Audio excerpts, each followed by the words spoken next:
back to part 3 of our second series of o.PAI, our culinary kit series.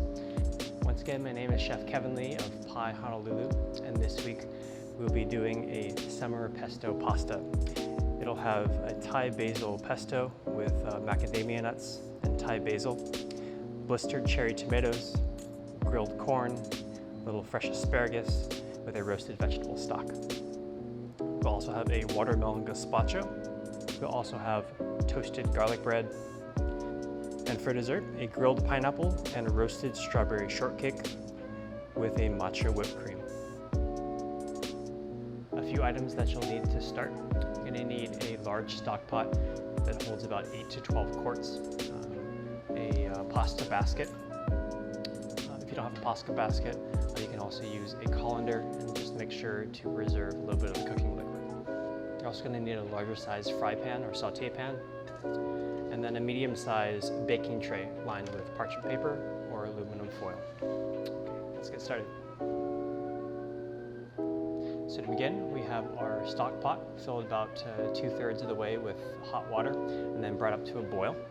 We also have our oven or toaster oven that's been preheated to 350 degrees.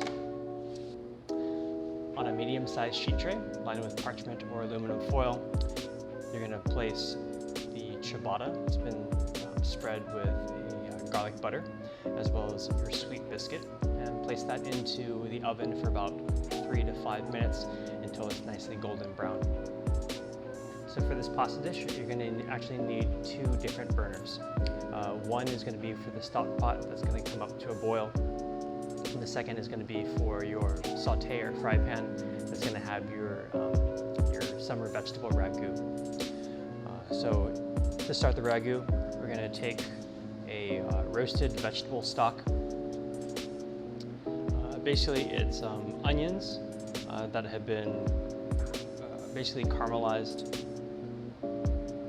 Get a little bit of color on that, as well as carrots, celery, some other root vegetables, garlic, thyme, and rosemary. So we're going to bring the stock up to a boil and then add in our Thai basil pesto. Basically, it's blanched or quickly cooked and then shocked Thai basil. It's been kind of pureed or buzzed with a little bit of garlic confit, toasted and ground macadamia nuts, a little bit of garlic oil as well. So we're gonna basically, so we'll add the pesto into the roasted vegetable stock and then make a nice little glaze. And then we'll add in the roasted vegetables. So now that the stock is up to a boil, we're gonna add the Thai basil pesto. Forgot to mention that the pesto also has a little bit of pecorino Romano cheese. So quickly dissolve the pesto into the stock.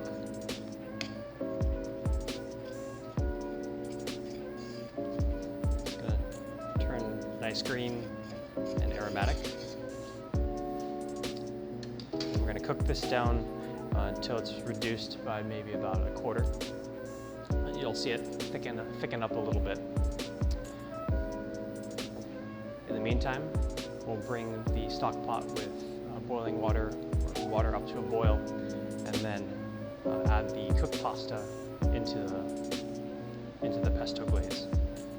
Now that the stock is reduced down a little bit and the pesto has thickened the sauce, we're going to add in our vegetables. So we have sweet corn that's been put on the grill, nice little char on it, fresh asparagus, and blistered cherry tomatoes.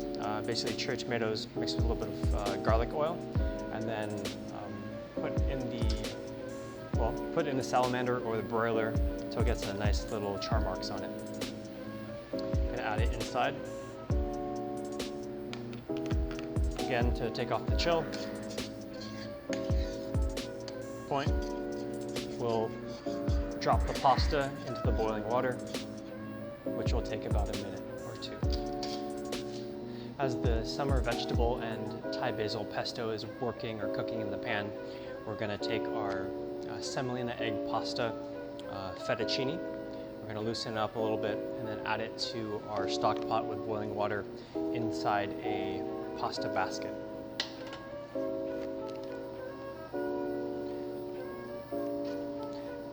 As I mentioned before, if you don't have a pasta basket, you can put the pasta directly into the pot of boiling water. Towards the very end, you can strain it out through a colander and make sure to reserve a little bit of that cooking liquid to adjust the consistency of your pasta at the very end if need be. While cooking fresh pasta, when the pasta rises to the top of the water, it's ready to go into the ragu. As past mentors have taught me, the ragu always waits for the pasta, never the other way around. You never want overcooked pasta while the ragu or the sauce isn't ready yet.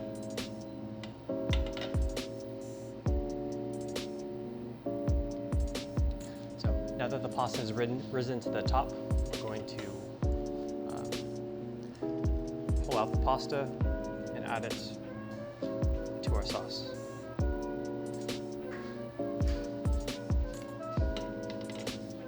We'll continue to cook the slightly undercooked pasta in the ragu.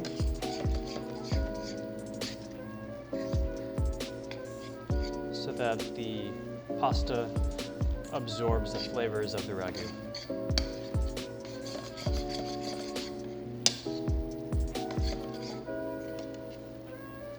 It's always a good idea to season as you go. Check for salt, and if you want to add anything else, at this point you can.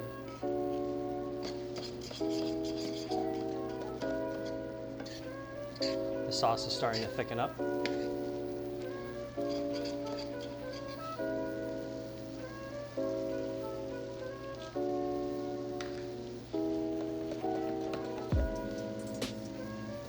Now that it's nicely seasoned, I'm just going to add a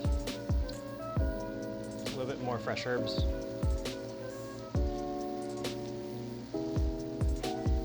And a little bit more pecorino romano cheese. And turn that off, the heat off.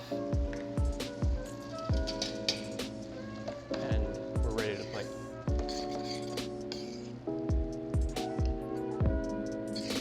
So to plate, we're going to divide the pasta in 2 bowls. Of course, this recipe makes 2 portions.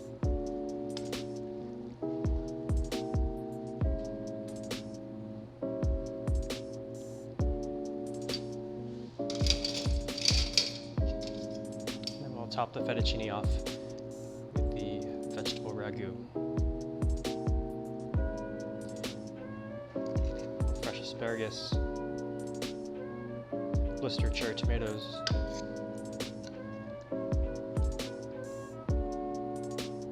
and grilled corn.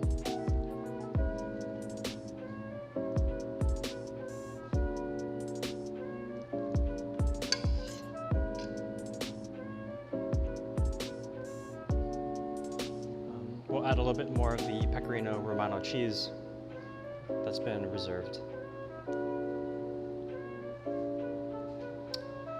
There you are.